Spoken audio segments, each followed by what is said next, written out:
Bonjour à toutes et à tous, je suis très heureuse de vous retrouver pour cette deuxième journée de notre e-mondial CCE 2021.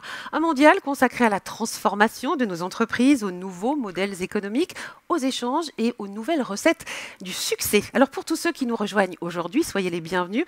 Je suis Frédérique Courtadon et je vais animer les deux tables rondes de cette journée dédiées à la responsabilité avec deux thématiques au cœur de nos préoccupations. D'une part, décarboner nos industries et nos transports et puis poursuivre comment relever le défi de la séduction du citoyen consommateur. Et pour introduire cette grande journée, notre ministre de l'économie, des finances et de la relance, M. Bruno Le Maire, avait un message pour vous. Regardez. Bonjour à tous, je suis très heureux de participer même virtuellement à votre journée pour vous dire toute l'importance que comme représentant du commerce extérieur, vous exercez partout dans le monde, partout à travers la planète. Et je voudrais vous expliquer quelle est aujourd'hui la stratégie économique que nous conduisons avec le président de la République, avec le Premier ministre, et dont vous êtes les relais les plus essentiels à l'étranger. Nous voulons d'abord avoir une économie qui gagne en compétitivité.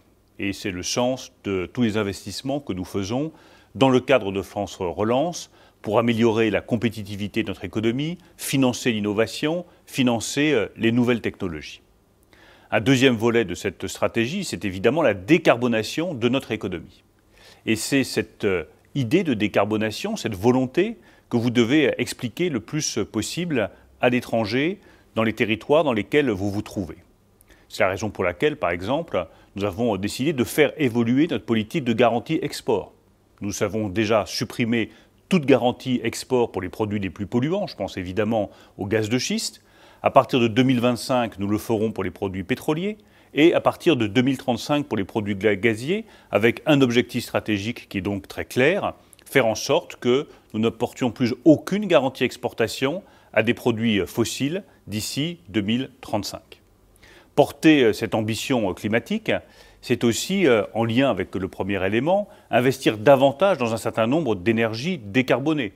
Les 7 milliards d'euros que nous avons mis dans l'hydrogène, la coopération que nous avons notamment avec l'Allemagne dans ce domaine, notre volonté d'aboutir à un programme européen d'intérêt commun d'ici la fin de l'année 2021 sur cette question de l'hydrogène, marquent notre détermination à décarboner notre économie et avoir une industrie qui émette moins de CO2. Le troisième volet de notre stratégie économique, c'est évidemment le soutien à ceux qui ont été le plus touchés par la crise. Je pense en particulier à tous les jeunes qui aujourd'hui ont du mal à trouver un emploi, du mal à trouver un stage, et pour lesquels nous avions mis en place une politique, un jeune, un emploi, qui repose à la fois sur des primes à l'apprentissage et sur des primes à l'embauche de jeunes en contrat à durée indéterminée. Ce sont ces trois volets qu'il faut porter et expliquer à l'étranger. Parce qu'évidemment, ça s'accompagne aussi de contreparties qui sont parfois difficiles à accepter pour certains de nos grands partenaires. Je pense en particulier à notre volonté de mettre en place une taxe carbone aux frontières. Elle est indispensable. Nous ne pouvons pas à la fois, comme je vous le disais, accélérer la décarbonation de notre économie, investir des milliards d'euros dans la décarbonation des industries les plus polluantes, dans la décarbonation des sites sidérurgiques par exemple, et puis dans le même temps expliquer à nos compatriotes que nous allons réimporter des produits de même type, mais réalisés dans des conditions qui sont moins respectueuses de l'environnement. Nous voulons donc mettre en place cette taxe carbone aux frontières, et ce sera un des grands enjeux de la présidence française de l'Union européenne à partir du début de l'année 2021. Nous avons commencé à rassembler nos partenaires européens sur ce sujet. Nous voulons mettre en place, dans les meilleurs délais possibles, cette taxe carbone aux frontières, tout simplement pour équilibrer les échanges mondiaux dans un sens plus respectueux de la planète. Sur tous ces sujets-là, je veux vous dire à quel point le rôle que vous jouez dans les pays dans lesquels vous vous trouvez est absolument essentiel. Parce que vous êtes les relais de ces convictions, les relais de cette volonté de changer notre économie dans un sens plus respectueux de l'environnement, qu'il y a parfois des débats, des incompréhensions, et que vous êtes les mieux placés pour porter cette politique, la défendre et l'expliquer. Je vous remercie donc pour votre engagement et je compte sur vous dans les mois qui viennent.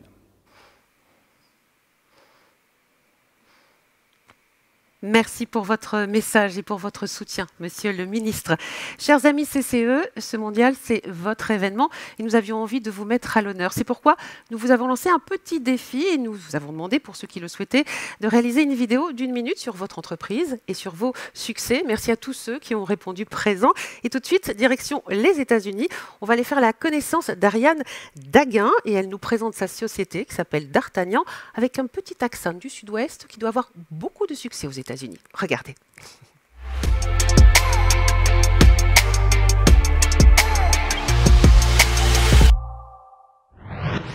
Bonjour, ici Ariane Daguin de l'entreprise D'Artagnan. D'Artagnan de Gascogne? Non, D'Artagnan des États-Unis. Je fais partie du groupe CCE Nord-Est, dirigé par Paul Bensabat. Je suis arrivé il y a 36 ans, créer cette entreprise D'Artagnan avec une mission très simple qui est toujours la même aujourd'hui, d'offrir aux consommateurs, aux cuisiniers, aux chefs une nourriture saine et délicieuse. Pour cela, nous avons petit à petit créé un réseau de fermiers, de rancheurs, d'éleveurs qui adhèrent à des spécifications très strictes sur le bien-être animal, sur l'agriculture durable, et nous avons créé autour d'eux une logistique pour une distribution la plus directe possible de la ferme à la table. Après avoir passé quelques crises, 2009, crise économique, le 11 septembre, les activistes anti-foie gras en Californie, à Chicago et à New York que nous avons vaincus, puis Covid, nous sommes aujourd'hui toujours sur la lancée. Quelques chiffres. 15 à 18% d'augmentation par an, d'un chiffre d'affaires qui est aujourd'hui à 132 millions de dollars, 75 camions qui réseautent entre nos 5 centres de distribution réfrigérés pour tous les États-Unis, Atlanta, Chicago, Denver, Houston et New York. Et surtout, 260 employés, dont aucun n'a été licencié pendant Covid, parce que ici, la philosophie est toujours la même, celle des mousquetaires, tous pour un et un pour tous. Eh bien, merci beaucoup, ma chère Ariane, pour ce tour de table très appétissant et encore bravo pour toutes vos réalisations. On vous salue et peut-être que vous nous regardez. Alors tout de suite, eh bien, on va passer à notre thématique du jour, place à la responsabilité. On le voit, hein, on le sait, les mentalités ont énormément changé. Alors d'un côté, il y a le consommateur citoyen qui choisit ses produits en fonction de leur impact sur l'environnement, mais aussi de sa santé. Et puis de l'autre, eh bien, il y a les entreprises qui doivent retravailler leur vision, leur raison d'être. Certaines deviennent même des entreprises à mission. Quand le citoyen pose ses conditions, débat, réponses et solutions avec nos invités prestigieux qui vont nous rejoindre dans quelques instants. Mais tout d'abord, je voulais vous saluer où que vous soyez dans le monde. Je vois que vous êtes très nombreux sur Zoom.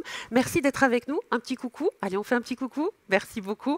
Alors, vous êtes aussi très nombreux. Merci, ça fait plaisir. Très nombreux sur la plateforme dédiée. On ne vous voit pas, mais on sait que vous êtes là et ça nous fait chaud au cœur. Alors justement, parce que cet événement, c'est le vôtre, on a envie que vous interagissiez avec nous. Vous pouvez le faire de deux manières. Soit sur la plateforme dédiée, en laissant vos commentaires, en écrivant vos questions, ou alors en direct via Zoom. Il vous suffit simplement de cliquer sur le petit bouton en bas à droite de votre écran, levez la main et un opérateur prendra contact avec vous via le chat privé. Puis on vous promet de prendre vos questions tout au long de ces tables rondes. N'hésitez pas donc dès maintenant à les poser. Vous avez le nom des intervenants. Faites-vous plaisir. On attend avec impatience toutes vos réactions. Mais pour l'heure, on va rentrer dans le vif du sujet avec cette question: comment relever le défi de la séduction du citoyen consommateur ?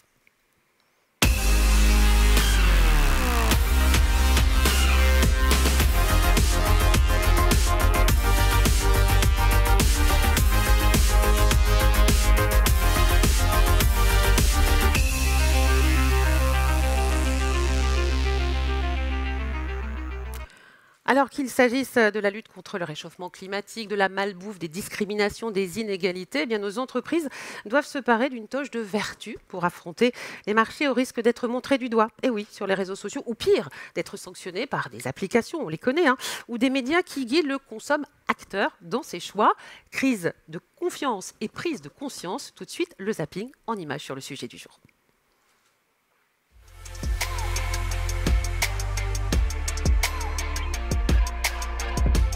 88% des consommateurs français se disent sensibles à la consommation raisonnée et favorables à son développement. On a traversé 40 années de consommation où finalement on consommait les yeux fermés en se remettant complètement entre les mains des industriels et des distributeurs. Et aujourd'hui, on est dans un excès inverse où le consommateur veut absolument tout contrôler, tout vérifier. C'est l'application qui est en train de révolutionner le secteur de l'agroalimentaire et la manière dont on fait nos courses. Voilà. Oui, je parle bien de l'application que vous avez sur votre téléphone, le logo avec la petite carotte, et vous scannez les codes barres. Je parle bien de Yuka. C'est donc vous qui terrorisez tous les industriels de l'agroalimentaire, ils sont tous comme ça. Casino, Carrefour, Auchan, Monoprix. Intermarché va modifier 900 de ses produits pour être mieux notés par vous. Est-ce que c'est une victoire ? Ouais, c'est une vraie victoire. Alors, c'est un engagement qu'ils ont pris publiquement. Maintenant, est-ce qu'ils vont le faire ? Voilà, tout reste... on pourra vérifier. On pourra vérifier. On parle aussi de consommation responsable ou de consommation soutenable. Elle se caractérise par le respect de l'environnement, le respect de sa propre santé et le respect de l'être humain dans la chaîne de production. Concrètement, consommer raisonnablement, c'est mieux acheter, mieux consommer et mieux jeter. Pour répondre aux attentes du consommateur citoyen, les marques doivent devenir positives et s'engager dans une démarche de développement durable qui soit totalement intégrée à leur business. Pendant des années, en fait, on a fait confiance à l'industrie agroalimentaire. On ne s'est jamais posé la question vraiment de ce qu'on nous vendait. Mais il y a eu tellement de scandales autour de l'agroalimentaire, entre la viande de cheval, les œufs au fipronil, etc., que ça a alimenté une crise de confiance des consommateurs. Et on est arrivé à ce moment-là, en fait, tout simplement pour répondre à une demande des consommateurs de plus de transparence de l'industrie agroalimentaire. La première difficulté pour un professionnel, c'est d'identifier, de prendre conscience du moment, de la situation où existe un conflit entre les valeurs. Lorsqu'il y a ce genre de conflit ou de divergence qui se manifeste, que deux principes ou deux valeurs s'entrechoquent et ne peuvent pas être simultanément respectés, on rentre dans le dilemme éthique et on ne peut y répondre que par la réflexion éthique. Donc moi, il m'a toujours semblé que si on pouvait avoir un rôle moteur dans notre écosystème avec les annonceurs, les agences créa, les agences médias, moi je trouve que c'est quelque chose qui nous importe. On a fait une grande étude d'impact auprès de nos utilisateurs, auprès de 230 000 utilisateurs. Et effectivement, c'est ce qui est ressorti, c'est que 85% des utilisateurs pensent que Yuka peut avoir davantage d'impact que les pouvoirs publics pour faire évoluer les industriels.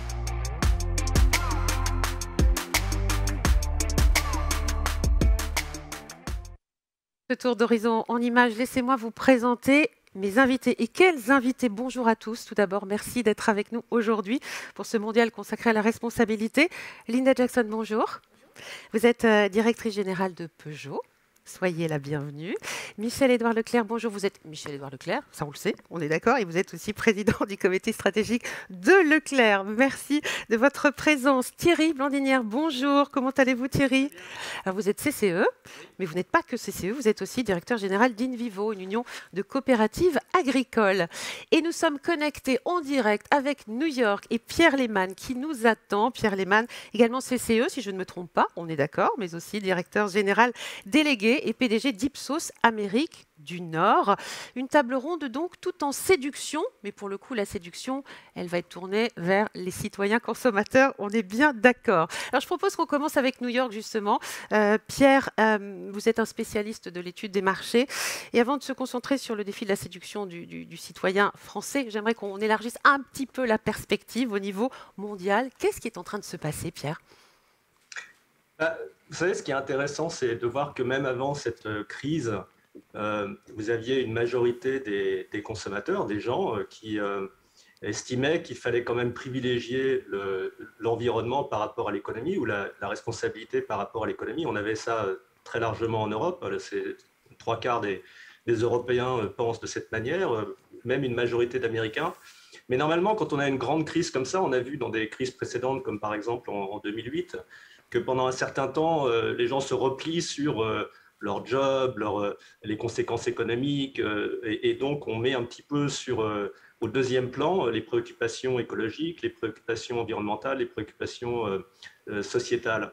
En fait, cette fois, c'est tout à fait le contraire qui s'est produit. Alors peut-être parce qu'en partie, c'est une crise d'une nature un peu différente, évidemment, qui n'est pas au départ une crise économique, qui est devenue en partie une crise économique pendant un certain temps, mais qui au départ était une crise sanitaire. Donc les gens, en plus, se retrouvant chez eux, ont peut-être eu un peu plus de temps pour penser, réfléchir à l'avenir de l'humanité.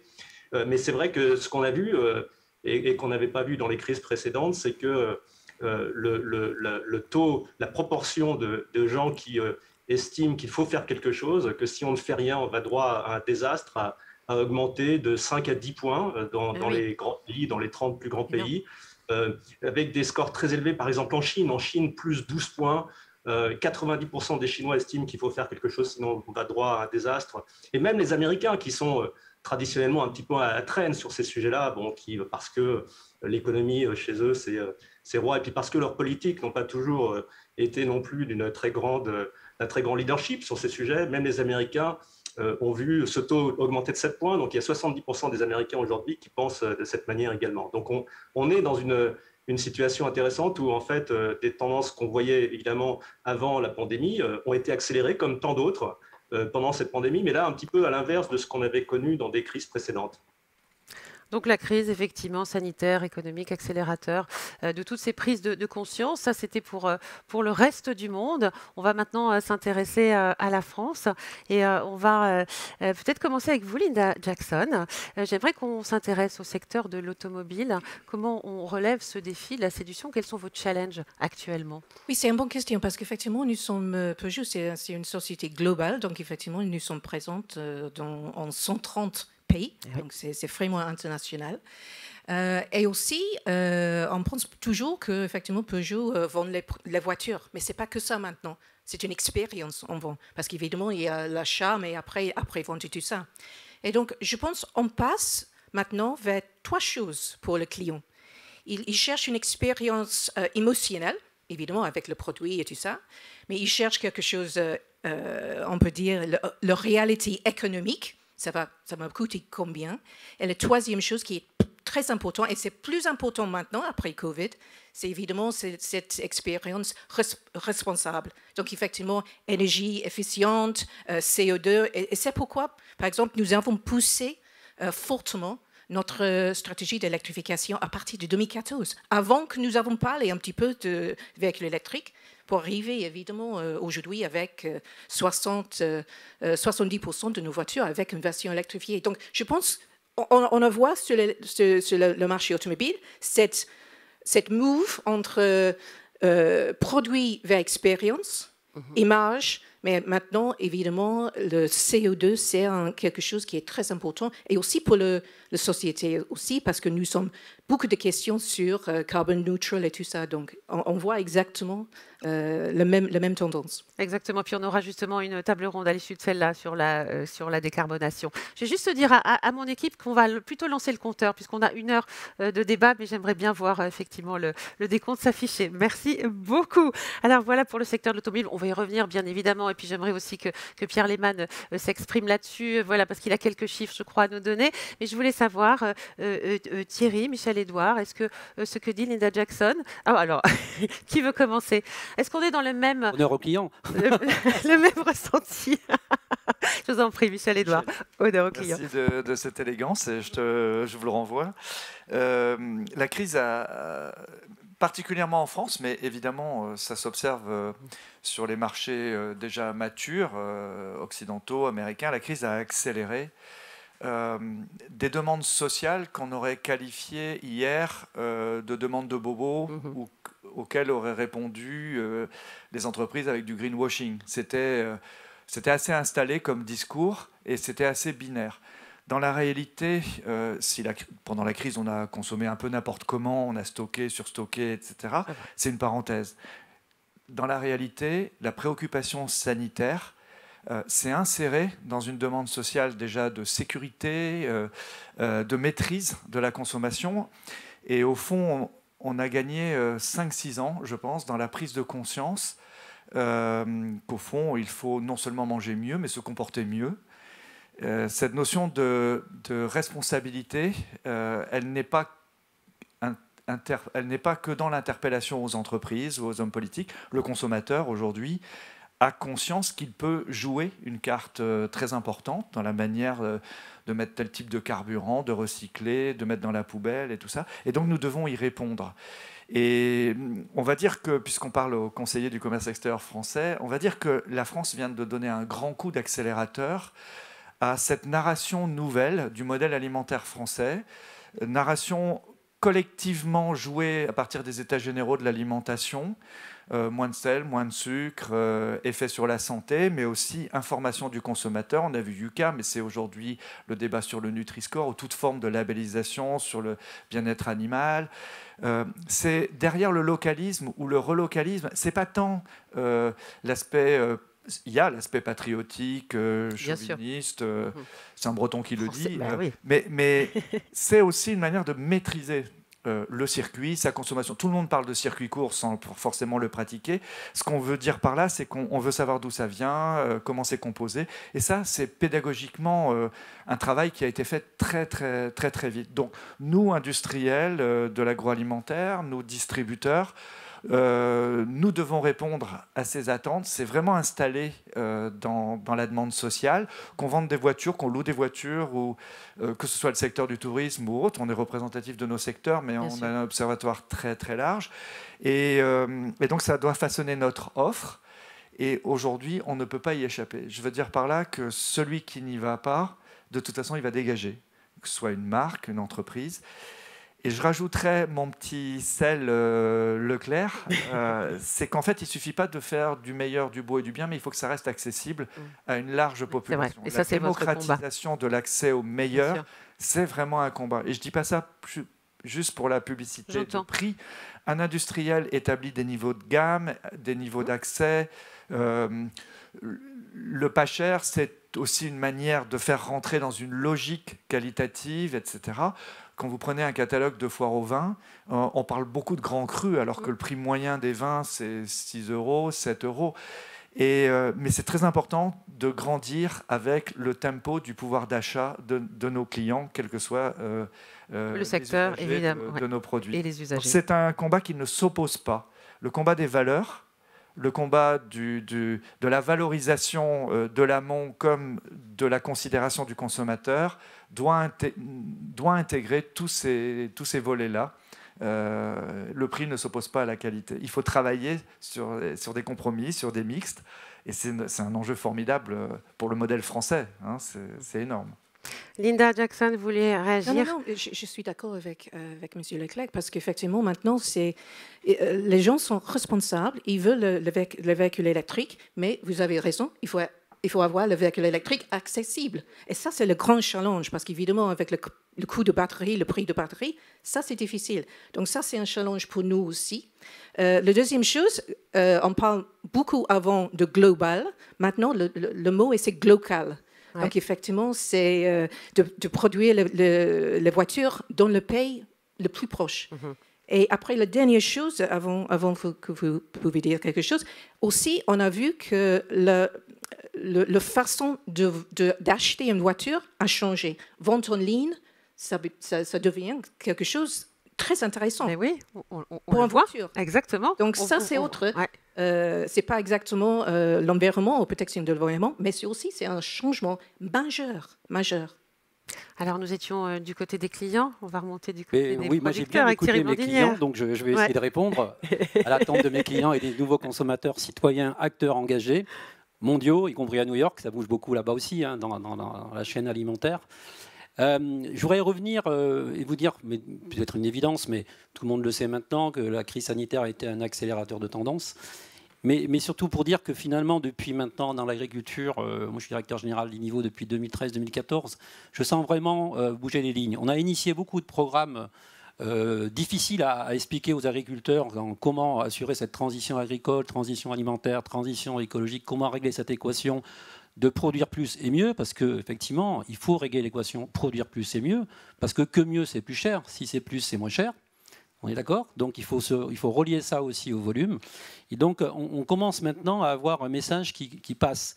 J'étais hier à l'Assemblée générale de l'AGPB, donc les grands céréaliers français quand même, qui sont le socle de l'agriculture, et en expliquant que finalement on va s'engager vers une transition agricole qui va nous permettre de préserver les sols, par exemple, et de s'engager dans une véritable politique régénératrice des sols, axée sur la biodiversité, la gestion de l'eau, et ça passe par des rotations de culture. C'est vrai en France, c'est vrai aux États-Unis, c'est vrai au Brésil et c'est vrai partout. Pour autant, il faut accompagner cette transition, et donc aussi il faut apporter un filet de sécurité sur le revenu des agriculteurs pour qu'ils s'engagent dans cette transition. Et on parlait par exemple des crédits carbone tout à l'heure, avant cette table ronde, le crédit carbone peut être un levier de transformation économique dès l'instant où le consommateur accepte effectivement de valoriser ce crédit carbone et que les entreprises françaises, les grandes entreprises françaises qui font de la compensation aujourd'hui carbone à l'international à des prix qui ne sont pas d'un bon niveau pourraient relocaliser leur crédit carbone en France sur des valeurs beaucoup plus RSE, avec une vraie valeur de marché carbone RSE, pour aider le financement de cette transition agricole.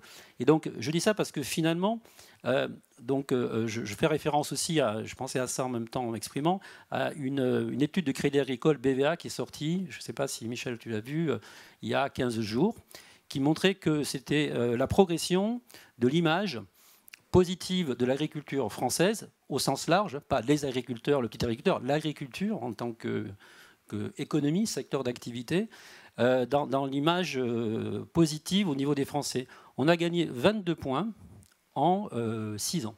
Il y avait une étude qui a été faite en 2015.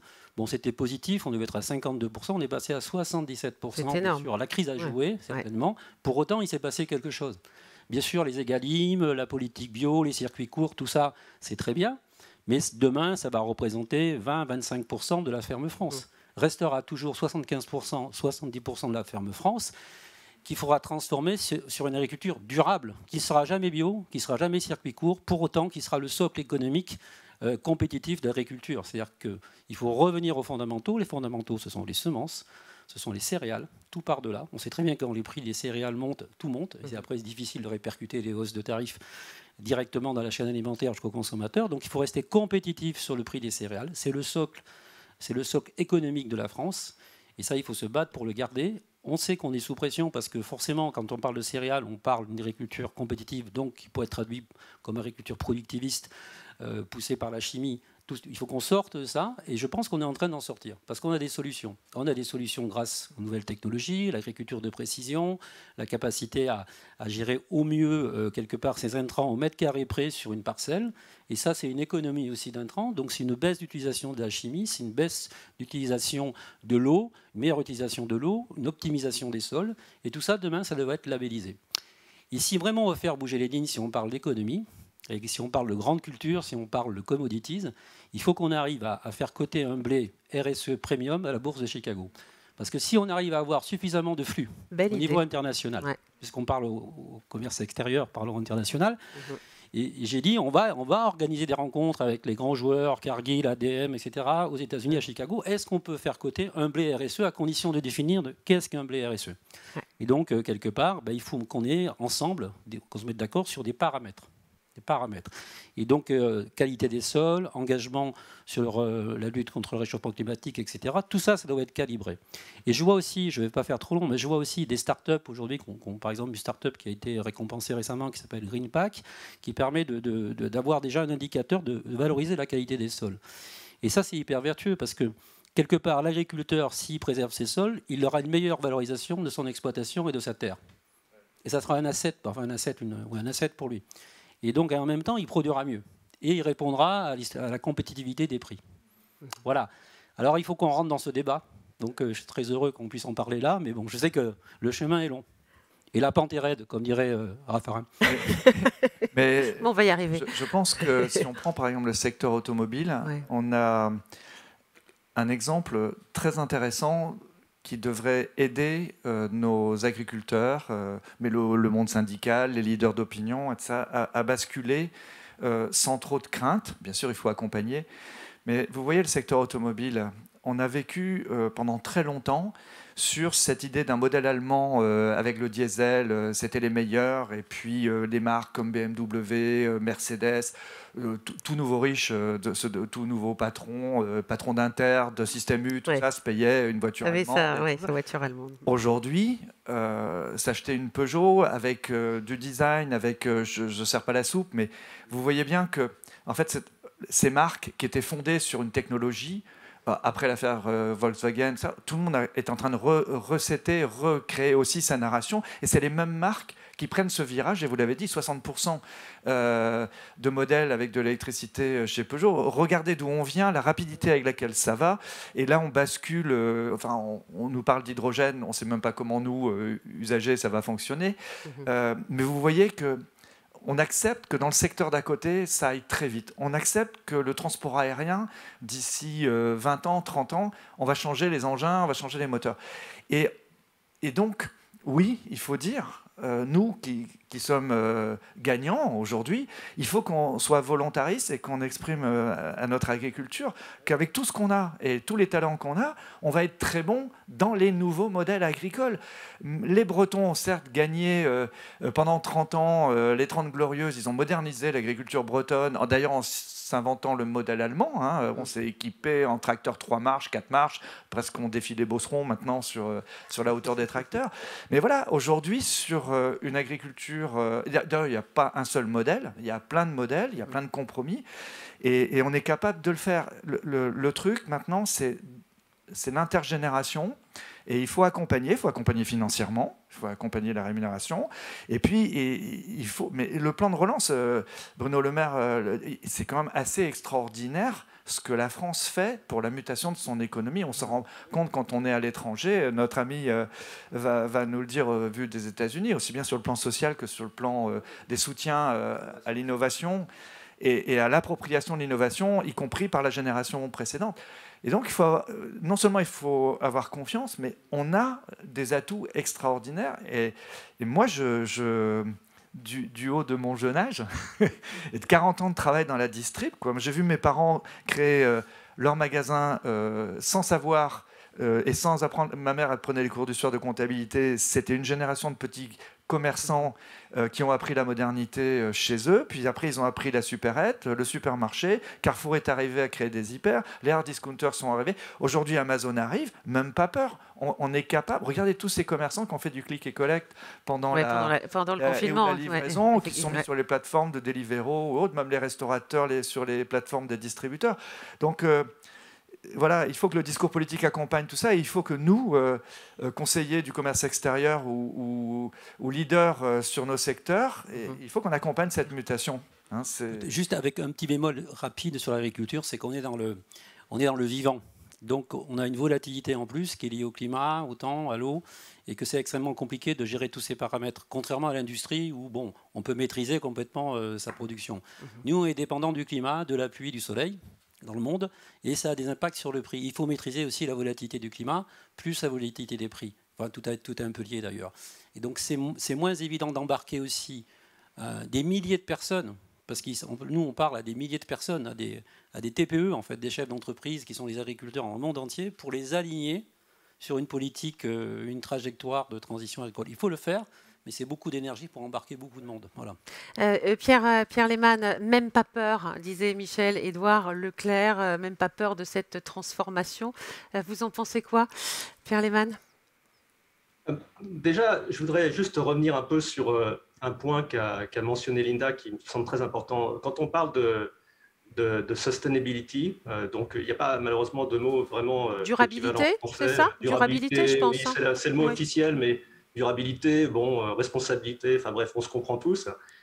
Il faut bien voir qu'on ne parle pas que d'une chose, on ne parle pas que de l'environnement, on parle également d'une responsabilité économique, d'une responsabilité sociale. Et d'ailleurs, c'est très bien décrit par les Nations Unies dans leur Global Compact, tous les principes qui sont de la lutte contre la corruption, de la responsabilité sur la chaîne de production qui, en général, dépasse, transcende une industrie en particulier. Par exemple, dans l'automobile, c'est vrai que les consommateurs dans l'automobile, ce qui les intéresse le plus, c'est exactement ce qu'a dit Linda, c'est l'électrification ou disons la décarbonisation de l'automobile, c'est le fait d'avoir des emplois locaux et c'est l'accessibilité. Alors, ce n'est pas que l'accessibilité prix, c'est l'accessibilité pour les personnes handicapées, pour les gens qui ne sont peut-être pas tout à fait dans les standards du consommateur moyen.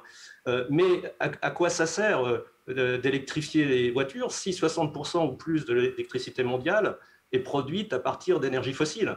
Alors, ce n'est pas le cas en France parce qu'on a le nucléaire, mais ceci dit, dans les énergies non nucléaires, non fossiles, les Français sont en retard par rapport même à la moyenne mondiale. Donc, on voit bien que c'est un problème beaucoup plus large qui dépasse, qui transcende une chaîne de production dans un seul secteur et que donc il faut une action extrêmement concertée qui n'est pas qu'une action des Français ou c'est une action mondiale.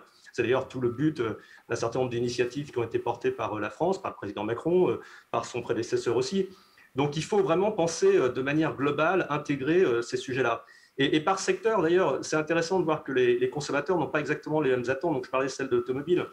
On a parlé de l'alimentaire. C'est vrai que dans l'alimentaire, c'est la biodégradabilité, c'est le gâchis. 50% de la production alimentaire aux États-Unis est jetée, n'est jamais utilisée. On met dans la finance, c'est l'accessibilité aussi. 6% des Américains ne sont pas bancarisés, 25% n'ont pas vraiment accès au crédit, 30% de la population mondiale n'est pas bancarisée. Si on pense aux plateformes Internet, les questions de respect de la vie privée sont aussi essentielles dans le concept de développement durable et responsable. Donc on voit qu'il y a de multiples paramètres qui vont bien au-delà de la protection de l'environnement, même si la protection de l'environnement, là, c'est carrément une question de survie pour l'humanité et que les gens le savent bien. D'ailleurs, je voudrais juste dire que quand on parle de protection de l'environnement, en fait, c'est dans l'esprit des populations, c'est un tiers le plastique, un tiers le réchauffement climatique et un tiers tout le reste, dont, par exemple, la biodégradabilité qui est importante en France, mais qui est peut-être un peu moins ailleurs. Donc, le plastique est quand même un sujet essentiel qu'on ne peut pas oublier dans tout ça. Et quand on parle de chaîne alimentaire, il est évident aussi que les packaging et la dégradation ou la dégradabilité des packaging sont une question essentielle.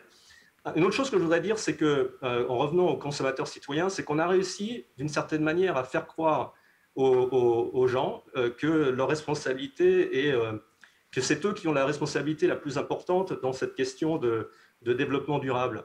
Quand vous posez la question dans 30 pays ou 35 pays de qui est l'entité la plus importante, qui doit prendre en charge, qui trahit en fait les générations futures si on ne fait rien, c'est intéressant de voir qu'à 72%, les gens disent c'est nous, c'est les consommateurs, c'est nous en tant que citoyens qui sommes les premiers responsables. En deuxième, ils disent les entreprises, 68%, et seulement en troisième, les gouvernements, 65%. C'est intéressant parce que, par exemple, on a réussi dans le tri des ordures, les 3/4 des Européens trient leurs ordures aujourd'hui, plus de 90% des Italiens trient leurs ordures, plus de 80% des Français, même plus de 50% des Américains trient leurs ordures, et je garantis que pour convaincre les Américains de faire ça, c'est pas rien. Mais en même temps, 9% des plastiques sont recyclés. Beaucoup des ordures qu'on recycle finissent au Bangladesh, brûlées ou dans des décharges publiques. Donc on voit bien que les gouvernements ont un rôle essentiel à jouer, pas seulement compter sur le consommateur, même si le consommateur va, et on va revenir là-dessus, de plus en plus effectivement dicter sa loi en achetant ou en n'achetant pas, mais quand même les gouvernements notamment, et bien sûr les entreprises ensuite, ont un rôle essentiel à jouer dans tout ça. Merci beaucoup Pierre Lehmann. J'aimerais avoir vos réactions au plateau. Qui veut réagir? Ce qu'a dit Pierre évoquait voilà, le secteur automobile, cette transformation incroyable. Et encore qui n'est pas finie. Je pense qu'on va aller vers des véhicules autonomes, certainement vers des parcs de partagés. C'est ça l'idée? Oui, mais je pense qu'il y a un point que le monsieur a dit, qu'effectivement, il y a une différence, un écart de vitesse de ce changement, de cette transformation dans le monde. Donc, oui, nous sommes un petit peu concentrés sur la France, sur l'Europe. Et donc, on parle beaucoup dans le monde automobile de CO2. Donc, évidemment, le CO2 en Europe, c'est poussé par le gouvernement, par la European Union. Donc, effectivement, c'est ça. Donc, c'est pas... Au début, ce n'était pas le client qui a demandé le véhicule électrique. C'est vrai. Maintenant, ça change. Ça change. Mais au début, c'était poussé par la règle. Donc, il y a une vitesse qui est différente parce que, par exemple, quand on vient en Amérique du Sud, ce n'est pas exactement la même situation en termes d'électrification. Donc, effectivement, nous sommes obligés de continuer dans deux phases. Donc, ça, c'est la première chose, non? Oui, je suis d'accord avec vous. Il ne faut pas avoir une vision naïve du consommateur. Le consommateur, il a des valeurs, il a des aspirations, ça le travaille, et donc il nous faut lui fournir des offres compatibles avec ses aspirations. Et d'ailleurs, il n'y a pas un modèle, il y a plusieurs modèles. Nos offres sont en compétition. Et donc, moi, je suis d'accord avec le côté volonté d'accélération et tout, mais on voit bien dans la crise que si les gouvernements et si les États n'étaient pas intervenus, ne serait-ce qu'avec des plans qui n'ont... Tout le monde réclamait des plans Marshall, là. On les a. Enfin, c'est les banques centrales, ce sont les États qui alignent. Les débats, même nous, chefs de secteur, même nous, avec notre capacité d'innovation, on fait avec la législation, avec la pression de la législation, avec les conventions internationales. On n'aurait peut-être pas été aussi vite. Vous voyez, donc nous devons être sur cette ligne-là et défendre cette ligne-là. Il y a, je pense, un retour de l'État qui façonne l'écrin sur lequel on s'engage d'ailleurs sur le plan international. Donc ça, c'est une réalité de nos boîtes. Il faut qu'on rentre dans ce cheminement-là. Après, le message que je voudrais dire, c'est quand même que la France n'est pas en retard. Il y a des points où on est en retard. Ouais. Il y a des trucs qu'on ne sait pas bien faire. Mais il ne faut pas juger sur le temps court, même dans la gestion du Covid. Vous voyez bien, on n'a pas les mêmes méthodes, on n'a pas les mêmes mentalités. Peut-être qu'on a merdé sur 2 ou 3... Mais si vous regardez, regardez l'offre alimentaire, faites le tour de l'Europe. Sur tout ce qui concerne la préoccupation sanitaire, le traçage, etc., on a eu des crises. Mais aller en Europe du Nord, c'est pauvre l'offre par rapport à ce que... Aller en Allemagne, regarde, nous sommes partenaires du groupe Rewe Allemagne, il y a beaucoup de Lidl, d'Aldi, etc. Ils ont des offres très restreintes. Du point de vue de la rémunération pour l'agriculteur, si vous êtes monomarque, si vous êtes un peu en gamme soviétisée, c'est difficile. On reste tout le temps dans le mass market. Nos industriels de l'agroalimentaire aujourd'hui, ou les filiales même internationales de l'agroalimentaire opérant en France, sont très innovantes. Hein. Les marques sont leaders. Quand vous voyez que, pour ne pas parler que de nos 2 secteurs, quand vous voyez que McDo aujourd'hui signe le Nutri-Score, au-delà du débat sur ce que dit le Nutri-Score, vous voyez bien qu'il y a un chemin qui est pris, un engagement, et on n'en est plus au greenwashing, au marketing facile. Il y a des menus derrière, il y a des comportements. Donc moi je trouve que puisqu'on est avec des conseillers du commerce extérieur, il faut défendre notre baraque. Et la Maison France, aujourd'hui, elle ouvre ses fenêtres, elle met du grimpant sur les murs, on isothermise nos maisons et on n'est pas à la ramasse, quoi. Et bien sûr, il faut accélérer, il faut faire la pédagogie de ça, de manière à ce que, d'une génération à l'autre, avec peu de moyens, on puisse faire aussi. Et je pense que là, il y a un bel enjeu de l'économie française. En fait, on n'avait pas de projet de la Maison France il y a 3 ans. On se délitait dans les querelles corporatistes. Là, on a un vrai projet. Et ce plan de relance, si on ne loupe pas le coche, il ne faut pas laisser les Américains, les Chinois prendre la main, mais on a un vrai plan. Même en Europe, la France a un leadership à assumer. Thierry Blanc-Linière. Pardon, allez, Linda. C'est rapide, c'est juste pour rebondir sur la France qui doit être en avance. Oui, mais pas trop quand même. Non, mais il faut être en avance, mais pas trop quand même, pour ne pas sortir du marché mondial. C'est-à-dire qu'il ne faut pas qu'on rentre dans une stratégie d'une ferme France, une politique de niche internationale. On n'en a pas les moyens, il faut qu'on reste compétitif et il faut qu'on fasse avancer l'Europe au même pas que la France. Et je reviens sur l'agriculture, excusez-moi, mais c'est important. On parle de normes.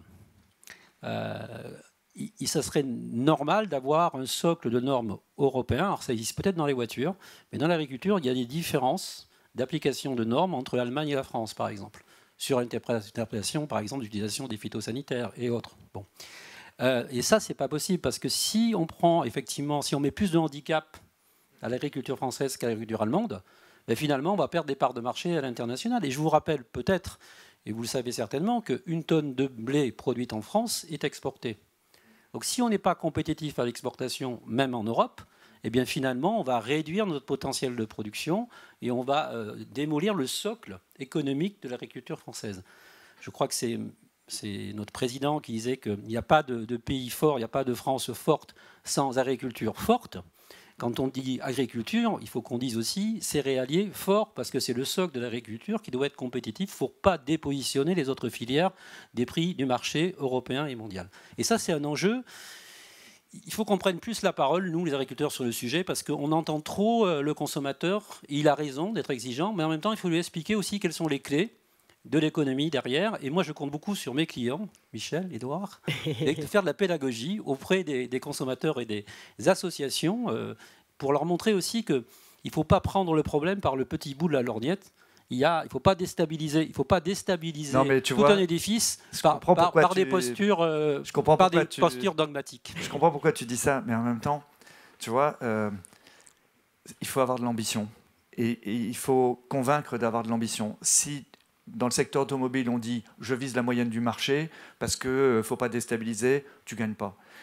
Tu gagnes le Tour de France pas en gagnant toutes les étapes, mais il faut quand même avoir l'ambition d'en gagner quelques-unes. Et moi, je pense que, tu vois, je suis d'une région, la Bretagne, il y a 30 ans, on faisait que de 35 ans, on faisait que de l'artichaut, de la pomme de terre, de l'ail et de l'oignon. Ça n'aurait jamais gagné un sou si des gars n'avaient pas créé Prince de Bretagne, ils ne savaient pas le culot de créer Savéol. Et donc, ils ont, de rien, ils ont fait de la valeur. Et ben, heureusement qu'ils ne se sont pas dit... ils ont envie de challenger, ils ont fait du marketing, ils n'ont pas dit c'est réservé aux bobos, etc. Et donc, à un moment donné, moi je pense que des grandes voies agricoles doivent mettre le cochonnet un peu plus loin dans le jeu de boules, tu vois, et nous entraîner tous vers ça. Voilà. Et c'est ce que font les grandes marques automobiles aujourd'hui. Si tu restes dans la gestion des acquis et l'adaptation aux acquis, tu ne fais pas de grandes choses, tu n'entraînes pas. C'est pas du tout ce que je veux dire, hein. Nous on est volontaristes. J'adore ce débat. Donc, par exemple, d'abord, il faut faire émerger des leaders en Europe. Donc, nous, InVivo, là, on est en train de racheter Soufflé. On va créer un groupe à 10 milliards pour essayer de mettre un peu de l'ordre dans la maison en Europe d'un point de vue économique. Vous voyez qu'on est volontariste. Mais on y va avec une politique pour assumer la transformation. Donc, il nous faut un effet de taille, il nous faut un poids économique aujourd'hui. Donc, on est en train de bouger. Mais, quelque part, il ne faut pas aller trop loin. Quand on parle du bio français, pourquoi il est différent du bio allemand, par exemple? À quoi ça sert? Est-ce que le consommateur le sait?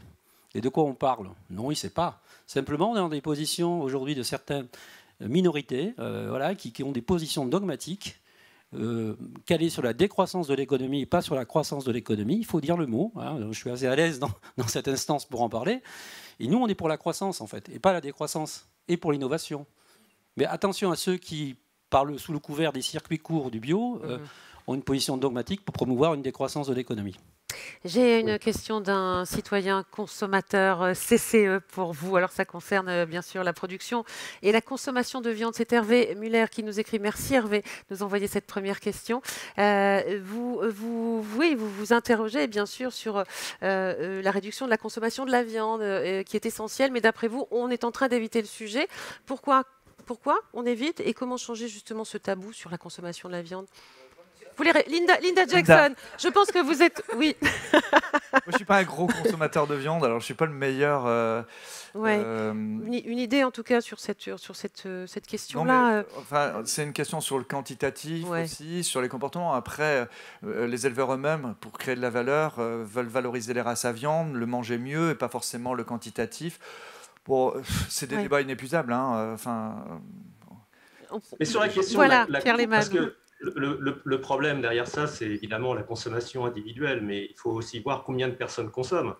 Et la réalité du monde aujourd'hui, c'est qu'on n'est pas dans une tendance à la baisse de la population sur la planète.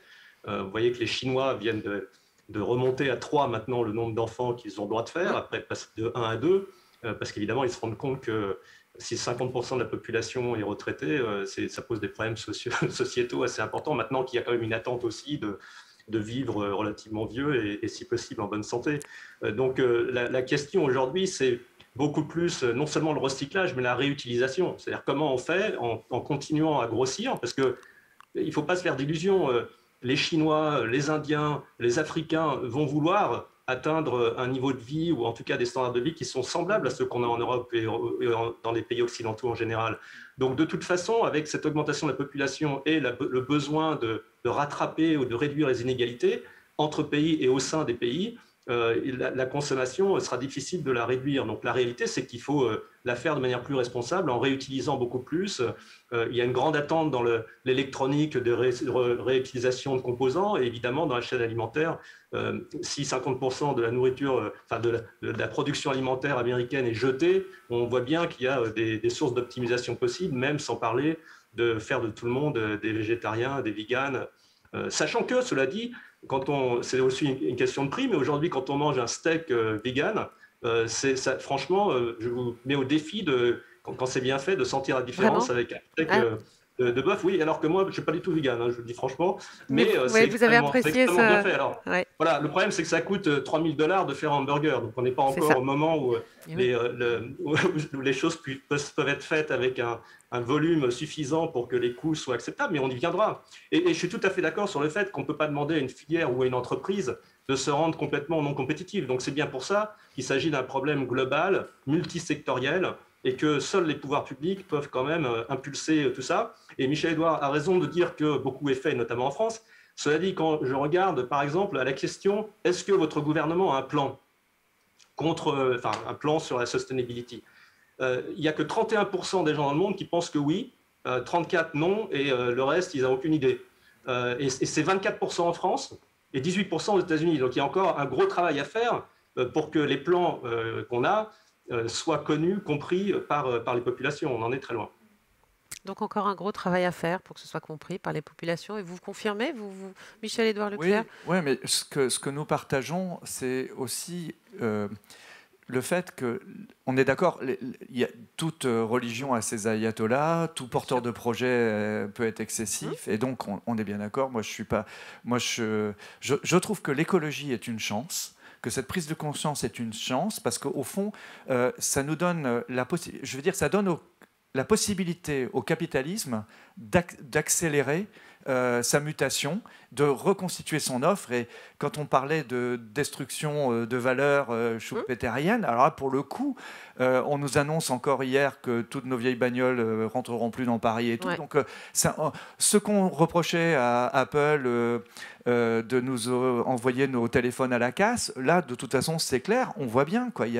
Hier, c'était hier, vous mettez en collection si vous voulez, et pour le reste, on repasse à des gammes nouvelles, et ça repart. Et donc, c'est aussi une chance pour nos économies que de pouvoir, comme ça, reconstituer une offre sous l'obligation écologique. Et au fond, c'est des arguments en moins à développer, c'est des publicités en moins à développer.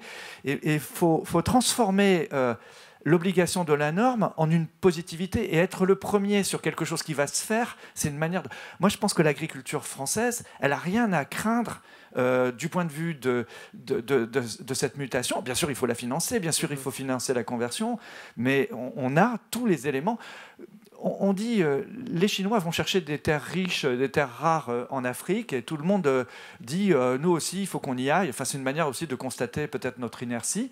Voilà. Mais les Chinois, ils vont chercher des terres agricoles, on les a, nous. On les a sous le pied, et on a des terres riches, on a des terres rares, et donc on peut les réexploiter aussi d'une autre manière. Et au fond, je suis d'accord que le modèle unique, c'est pas le bio, mais chaque région française en a sous le pied et a de la valeur sous le pied qu'elle n'exploite pas. Si vous vous posez la question, combien vous connaissez de marques de viande ?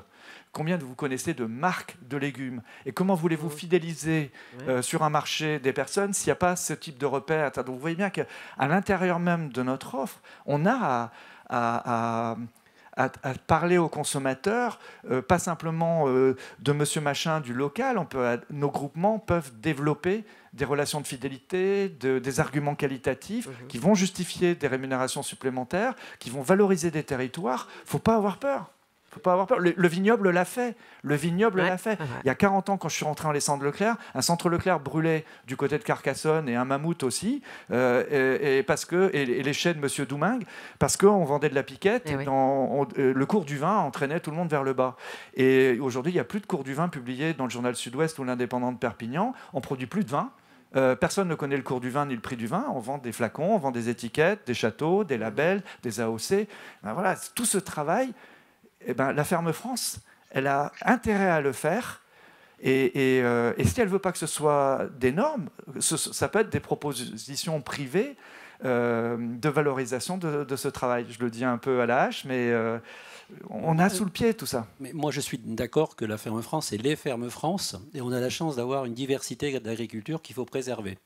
Il y a du local, il y a du global, ça a été dit. Donc il faut booster ce modèle économique qui est très différenciant dans le monde. On est un pays unique au monde dans l'agriculture pour ça, riche de cette diversité. Pour autant, l'innovation hors coût, c'est le débat d'hier avec le ministre de l'Agriculture, n'est pas suffisante. Il faut parler de compétitivité, de garder ce socle compétitif. Et pour ce faire, il faut qu'il y ait des normes européennes. Et quand on exporte, notamment, qu'on arrive à pouvoir importer avec les mêmes contraintes des produits, quelque part, le même cahier des charges que quand on exporte. Il y a des clauses miroirs. Et je crois que c'est un vrai sujet aujourd'hui qu'il faut mettre sur la table au niveau européen, de dire, écoutez, moi je veux bien dans les négociations avec les États-Unis exporter des céréales qui sont RSE, mais en contrepartie, j'importerai du soja brésilien RSE. Et du coup, vous allez voir que ça va changer. Mais ça, c'est quand même le rôle des pouvoirs, des politiques publiques. C'est le rôle de l'Europe, c'est le rôle des rapports, des négociations entre États, de créer ce terrain de jeu qui nous manque. Linda Jackson, vous souhaitiez réagir?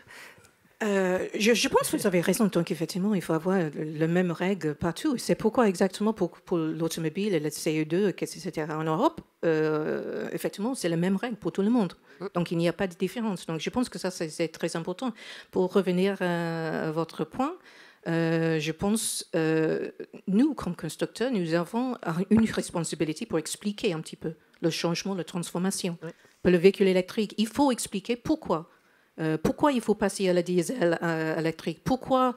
Quel est le souci? Quelle est la contrainte? Donc, je pense nous aussi avons une responsabilité pour faire ça et pour communiquer plus sur la technologie de la France. Je suis anglaise, donc je peux dire ça. Vous avez des technologies. En France, nous avons le niveau de start-up. Nous avons chez PSA, chez Stellantis maintenant, un nombre de start-up français qui poussent les technologies. Mais franchement, on ne communique pas. Pas beaucoup. Donc je pense que ça, c'est une question de communication aussi. Votre expérience le prouve. Ce qui est en train de se passer dans l'industrie auto. La compétitivité, c'est évidemment important, surtout quand on produit la même chose que l'autre. Le jour où on produit le même poulet au Brésil et en Bretagne pour le marché du Moyen-Orient, on est foutu, d'accord?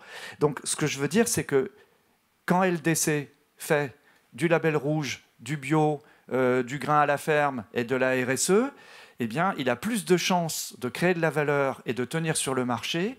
Il n'est pas d'abord dans la compétitivité, il crée son marché, il ouvre ce marché. On ne dit pas des choses si contradictoires tous les deux, mais votre propre réussite chez InVivo, c'est pas d'avoir fait de la préservation de valeur, de la préservation de parts de marché, c'est d'avoir su innover pour être premier sur les nouveaux marchés. Quand vous êtes premier sur un nouveau marché, bah c'est comme Amazon, quoi. Si on attend qu'il applique les mêmes normes que nous, on est foutu entre le temps. Donc voilà, moi ce que j'ai, le groupe Leclerc, on est des indépendants, on est des anciens ploucs de province. On est né de rien et aujourd'hui on fait 12% de notre chiffre d'affaires sur le digital. Si on avait attendu que les normes, les mêmes normes que les autres et tout, on ne serait pas là, hein, tu vois. Et donc, je sais que tu penses la même chose, mais c'est important que aussi les agriculteurs entendent un discours qu'en changeant de modèle, il y a aussi des modèles gagnants et pas simplement en se battant pour le financement le plus long possible du modèle qu'on a, quoi. Je pense qu'on partage la même vision, hein, on est d'accord. Après, quand on parle par exemple des poulets, je prends juste ça parce que ok, on monte en gamme, le label c'est super, etc. Pour autant, on est devenu importateur et dépendant des importations sur les poulets dits classiques parce qu'on n'a pas voulu les produire en France. Alors, est-ce que ça peut être une stratégie? Encore faut-il que, quand on parle de souveraineté française, nous l'assumons collectivement. C'est quand même ça la réalité du marché du poulet aujourd'hui. Pourquoi? Parce que les Bretons et d'autres ont désarmé, parce que pour des normes ou par des investissements ou des aides, etc. Je comprends très bien. Hein. Et aujourd'hui, le poulet, il ne vient pas forcément du Brésil, il vient d'Allemagne, il vient d'Europe du Nord. Hein.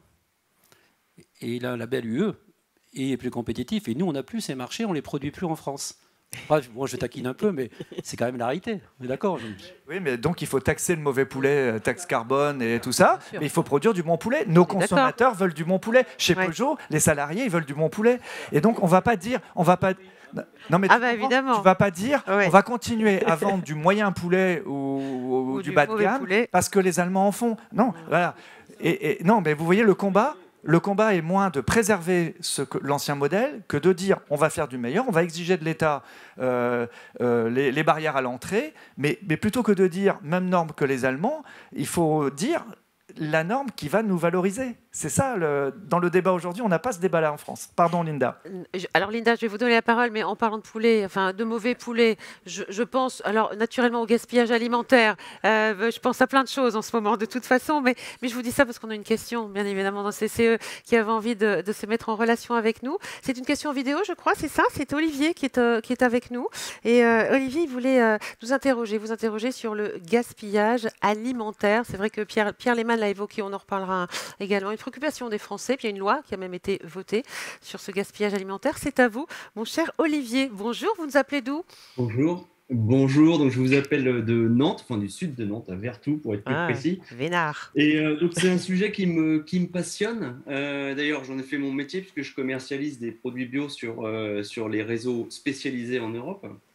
Et c'est vrai qu'il y a une question qu'on se pose toujours quand on parle de gaspillage alimentaire, c'est se dire pourquoi est-ce qu'on est toujours contraint finalement par ces DLUO, donc ces dates limites d'utilisation optimale, qui font qu'en effet, il y a du gaspillage, puisque dans les magasins, on est obligé de garantir une date et que passé cette date, la marchandise est jetée. Voilà. Donc, qu'est-ce qu'on peut faire pour que ça change? On a des exemples. Moi, je travaille pour une boulangerie qui commercialise du pain de mie et on a du mal à l'exporter à condition de le faire en sec. On peut le faire en surgelé, mais sinon, si on ne garantit pas 10 jours, voire 15 jours au magasin, on est bloqué. Les choses ont évolué tout de même, hein, Olivier, Michel Barleclerc, j'aimerais avoir votre réponse. Il y a toujours des améliorations à faire, mais Olivier, aujourd'hui, un magasin n'a plus à jeter, quoi. Bien avant l'arrivée des jeunes start-up, d'ailleurs, qui ne sont plus des start-up, qui sont des scale-up, je ne sais plus comment on les appelle. Enfin, chez moi, c'est des PME. Mais non, aujourd'hui, ils anticipent 15 jours avant, on met en promo le produit qui a une fin de vie plus courte, et puis au pire, ça ira à la banque alimentaire, à des associations. Aujourd'hui, ce qui traîne dans les poubelles, ça fera peut-être encore un sujet sur TF1, mais franchement, c'est marginal. Le travail est fait, et en tout cas, les sources de gaspillage sont moins là-dessus. Ils sont beaucoup plus sur, comme le disait tout à l'heure Monsieur Lehmann, sur l'incapacité de recycler ce que pourtant on a bien trié. Là, il y a le plastique. Moi, j'ai été un des premiers à supprimer les sacs plastiques, ce qui était à l'époque avec un enjeu commercial terrible. Nos clients disaient, mais j'ai le droit d'avoir un sac avec l'argent que je vous laisse, je veux un sac. Et on a supprimé les sacs plastiques jetables. À l'époque, c'était par milliards. Hein, et aujourd'hui, il y en a peut-être quelques milliers, mais même les sacs de fruits et légumes aujourd'hui, c'est des crafts ou des filets. Et donc, on a mis 15 ans quand même pour le faire. D'ailleurs, ils ont mis 15 ans pour faire la loi, hein, depuis le moment où on l'a fait. Mais là, il y a encore des sources énormes. On n'est pas dans l'économie, on n'est pas dans le cercle vertueux, quoi. Il y a encore beaucoup à faire. Vous avez dit 9%, je crois, de plastique recyclé. C'est sûr que... voilà, ça c'est un enjeu colossal. On a choisi un système en France qui est différent du système allemand où on fait de la casse collective, du recyclage collectif. Et ça marche pour le verre, mais ça ne marche pas bien pour le plastique. Et donc là, c'est un investissement à réaliser. Bien, merci beaucoup Olivier pour votre question. Alors je voudrais qu'on revienne un petit peu au secteur automobile avec vous, hein, Linda Jackson, qu'on a beaucoup parlé d'agriculture, de grande distribution. On est dans un besoin de nouvelles mobilités. Vous le disiez, hein, les consommateurs demandent, dictent, exigent, en tout cas sont force de proposition. Ça vous challenge, ça c'est sûr. Oui, c'est un challenge parce qu'effectivement, c'est difficile de prévenir exactement qu'est-ce qu'il veut. Parce qu'avant Covid, c'était le copartage, le car sharing. Maintenant, c'est pas évident parce qu'effectivement, on voit que les chiffres baissent. C'est en baisse. Donc, ça, c'est la première chose. Donc, après, c'est clair, aujourd'hui, on a vu quelques enquêtes, effectivement, les gens cherchent la mobilité. Toujours la mobilité, mais il n'y a pas une grande différence entre... Il n'y a pas beaucoup de gens qui disent « je ne veux pas acheter une voiture ». Peut-être dans la grande ville, Paris et tout ça, mais à la campagne, non, parce que c'est pas évident. C'est pas évident. C'est un besoin. Mais c'est clair, dans les grandes villes comme Paris, Londres, etc., ils ont besoin d'une voiture. Donc, effectivement, tous les constructeurs et nous-mêmes, Peugeot, nous sommes en train de transformer par vendre les voitures, de fournir la mobilité. Fournir la mobilité, peut-être acheter une voiture, peut-être louer une voiture, peut-être louer une voiture pour un jour, une heure, ou quelque chose comme ça. Et donc, ça, c'est le changement, je crois, de l'accès à la mobilité. Et donc, ça, c'est le changement. Donc, on change d'un constructeur qui produit, qui construit, qui fait simplement la voiture. Et maintenant, c'est comment on peut fournir un système une 360 degrés écosystème de mobilité. Et ça, c'est le changement. Mobilité, changement, C'est agilité. mobilité, changement. Évidemment, l'électrification, ça joue un grand rôle dans ça. On se voit, Linda. Il faut qu'on se voit, Linda, parce que aujourd'hui, je crois beaucoup à ce que vous venez de dire. Donc, j'emmène mon enseigne à fond là-dedans. On a 30 000 véhicules en location. Les jeunes aujourd'hui hésitent à acheter une voiture. Ils tardent à passer leur permis de conduire. Mais par contre, louer à la journée, et faut pas nous laisser que Renault à 4 ou 5 euros par jour. Il est en train de se passer quelque chose sur ce plateau, mesdames et messieurs, CCE, je crois. J'ai reçu le message. Ouais. Ça fait plaisir. Alors, est-ce que New York a reçu ce message et comment New York le comprend, mon cher Pierre Lehmann? Qu'est-ce que vous avez à nous dire? New York, la ville de New York, évidemment, ça ne ressemble pas forcément au reste du monde. C'est vrai. Non, moi, je crois, effectivement, on a aujourd'hui un petit peu l'immédiate suite de la pandémie. Donc, il y a encore des soucis sur de safety, de santé. Est-ce que c'est dangereux ou non de prendre un Uber, de partager une voiture avec quelqu'un d'autre? Donc, on a encore un petit peu ça. Puis, il y a aussi dans l'automobile aujourd'hui des difficultés dans la supply chain, sur les composants électroniques en particulier, qui fait que aujourd'hui, si vous allez chez un car dealer aux États-Unis, vous allez voir des parkings vides. Tout simplement parce qu'ils n'arrivent pas à produire leurs véhicules tant qu'ils n'ont pas retrouvé un accès aux composants électroniques comme ils avaient avant. Bon, mais cela dit, moi je crois beaucoup à l'économie du partage. Je pense que quand on regarde les jeunes générations, en effet, il y a des grandes différences entre les générations X, c'est-à-dire les gens qui ont moins de 25, 26, enfin moins de 30 ans aujourd'hui, on va dire, les générations Y jusqu'à 42, 43 ans, et puis les autres générations. Il y a vraiment de grandes différences, et l'attente de protection de l'environnement, le besoin de sociétés plus responsables, évidemment beaucoup plus fort dans ces jeunes générations qui savent très bien que ça va être de leur vivant quand même, qui vont voir les conséquences très graves de ce qui a été fait jusqu'à présent. Donc il y a une grande différence et moi je crois beaucoup que la notion de partage va être plus importante qu'elle l'a été. Et puis c'est aussi, en tout cas dans les pays développés, le statut n'est plus forcément lié à la possession.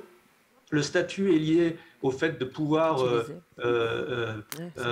bénéficier d'un service. C'est ça, à la carte. Le statut, ça peut être d'avoir un Uber qui est plus rapide, plus beau, où je peux avoir une Tesla et non pas une voiture, excusez-moi, c'est pas pour dire du mal des autres constructeurs, mais enfin, une voiture électrique, voilà, je veux dire une voiture électrique, plutôt qu'un modèle, voilà, plutôt qu'une BMW, disons du mal de nos amis allemands. Voilà, dont on parlait, des voitures allemandes des années 70. Voilà, le statut change dans les pays développés, mais maintenant, si vous êtes en Inde, si vous êtes au Vietnam, si vous êtes peut-être même en Chine, c'est pas tout à fait la même chose non plus. Donc, il y a encore cette idée que la voiture est quand même un signe de statut social. De posséder des objets, posséder une maison, c'est un signe de statut social. Donc les choses peuvent être un petit peu différentes entre les différents marchés. Mais dans les pays occidentaux, effectivement, je suis assez convaincu que l'économie du partage et le statut vont être trouvés différemment.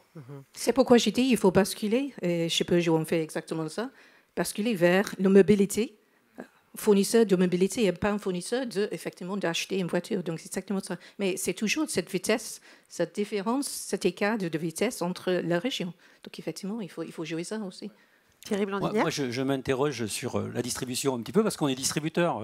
Michel, là, je ne sais pas si vous savez qu'on a Jardiland, Gamme Vert, des petits distributeurs, hein, nous, on est modestes. Hein, mais bon. Ça va. Mais en fait, on se pose beaucoup de questions sur le modèle économique demain de la grande distribution en France et dans le monde.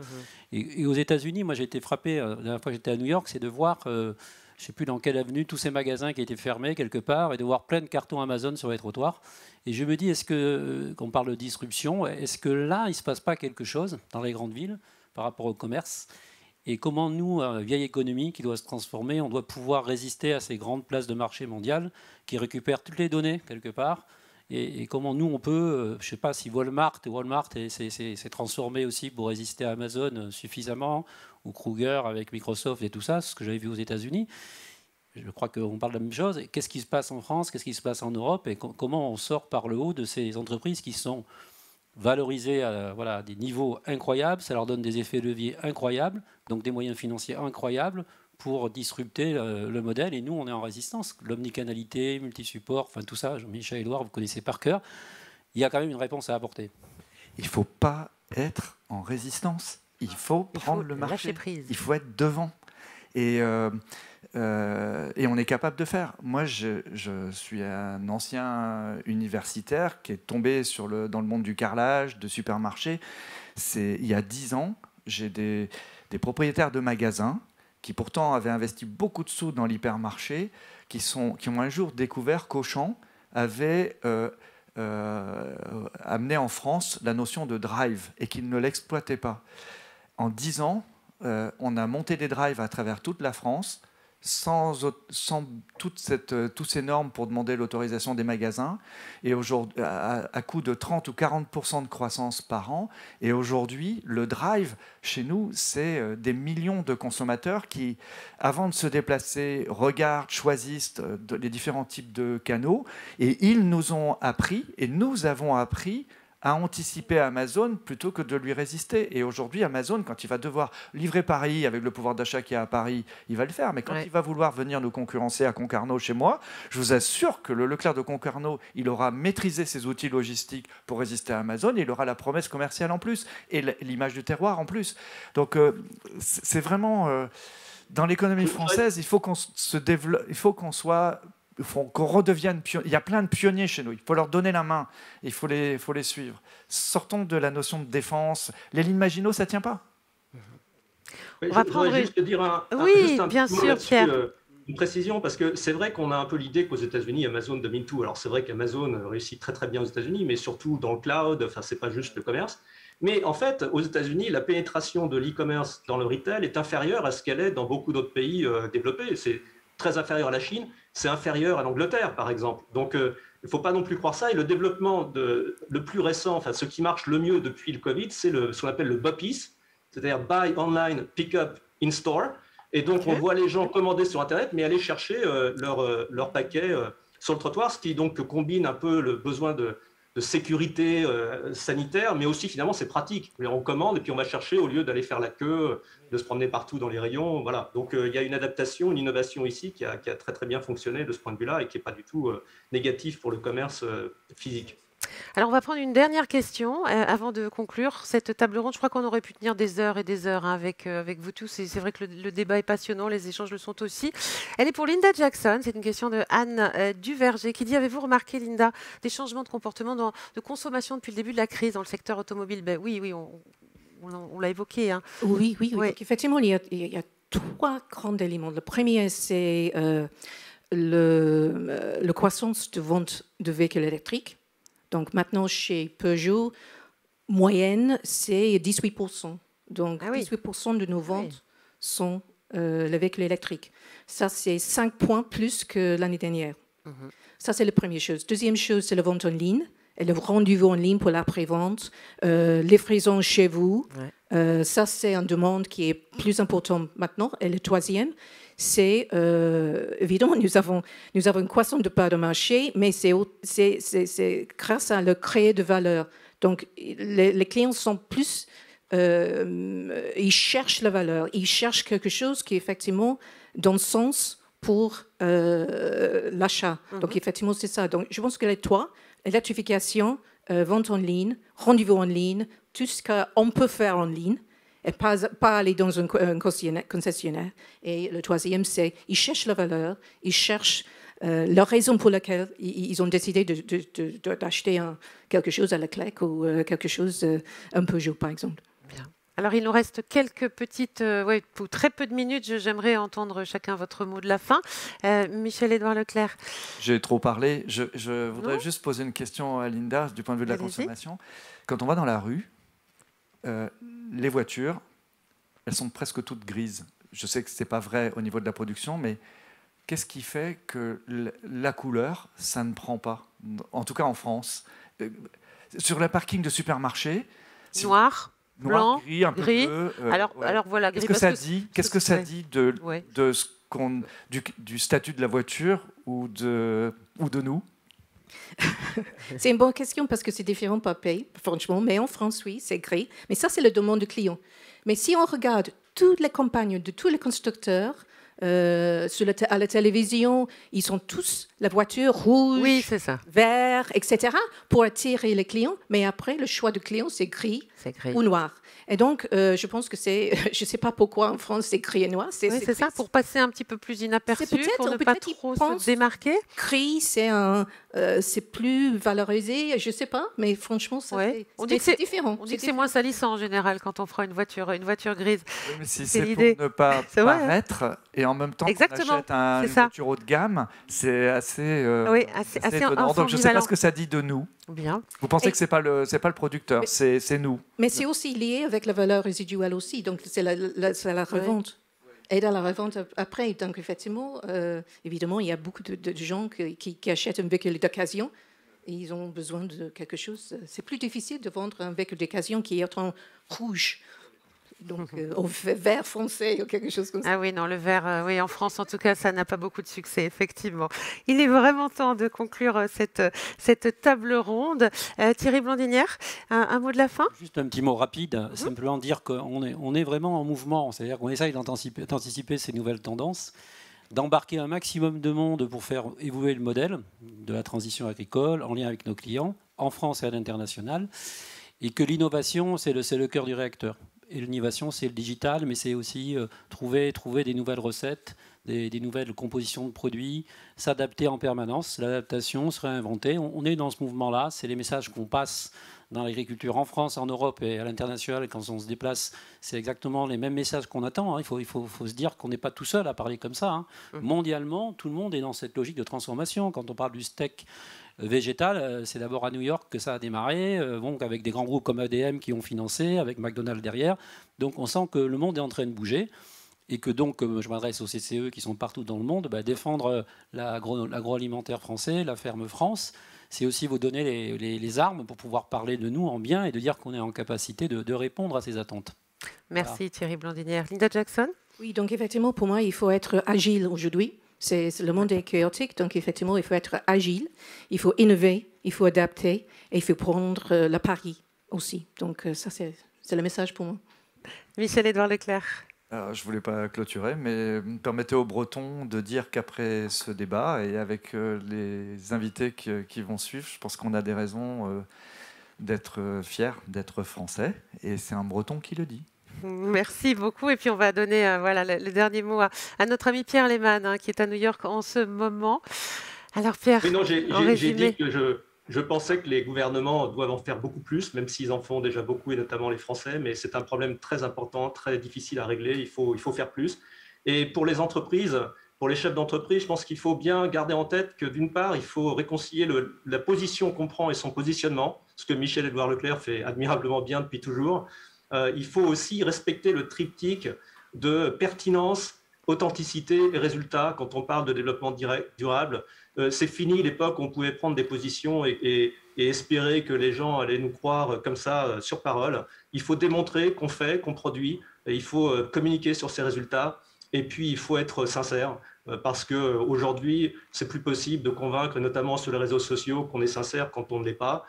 Donc voilà, il faut croire à ce qu'on fait et le communiquer le mieux possible.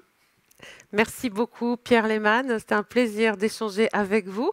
On vous dit à très bientôt, bonne continuation à New York. C'est encore le matin là, non ? Vous êtes, il est quelle heure ? Tout à fait, je vais commencer ma journée après ce super débat, donc je suis en pleine forme. Merci beaucoup, c'est un plaisir et merci pour votre dynamisme.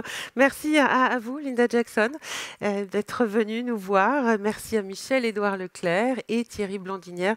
C'était un vrai plaisir de partager cette table ronde sur cette thématique de la responsabilité et puis bien sûr de cet engagement auprès des citoyens pour cette séduction, cette reconquête. Et puis tout de suite, je vais vous proposer de vous mettre à l'honneur juste après le jingle.